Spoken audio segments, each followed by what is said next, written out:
અંકલેશ્વર શહેરી ડિવિઝન પોલીસે night patrolling દરમિયાન અંકલેશ્વરથી ઉમરવાડા રોડ ઉપર ગુજરાત ગેસ કંપની પાસેથી 49 કિલોથી વધુ ગાંજાનો જથ્થો અને કાર મળી કુલ 10 લાખના મુદ્દામાલ સાથે એક આરોપીને ઝડપી પાડ્યો હતો। અંકલેશ્વર શહેરી ડિવિઝન પોલીસ મથકનો સ્ટાફ નાઇટ પેટ્રોલિંગમાં હતો। તે દરમિયાન અંકલેશ્વરથી ઉમરવાડા રોડ ઉપર 4 વ્હીલ ગાડી નંબર GJ16BB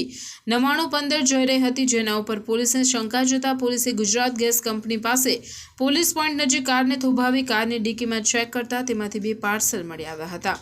પોલીસે પાર્સલમાં શું છે તે અંગે ચાલકને પૂછપરછ કરતા તેણે સંતોષકારક જવાબ નહીં આપતા પોલીસે બંને પાર્સલ ખોલી જોતા તેમાંથી ગાંજાનો 49.410 કિલોગ્રામ જથ્થો મળી આવ્યો હતો।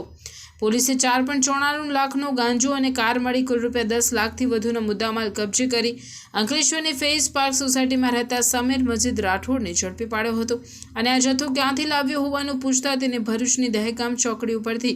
ઇમ્તિયાઝ ઉર્ફે રાજન અબ્દુલ હક પઠાણે ભરી આપી કીમના રાજુ નામના ઈશમને આપવાનું જણાવ્યું હતું, જેના પગલે પોલીસે સમીર મજીદ રાઠોડની NDPS એક્ટ મુજબ અટકાયત કરી ઇમ્તિયાઝ અને રાજુને વોન્ટેડ જાહેર કરી ઝડપી પાડવાના ચક્રો ગતિમાન કર્યા છે।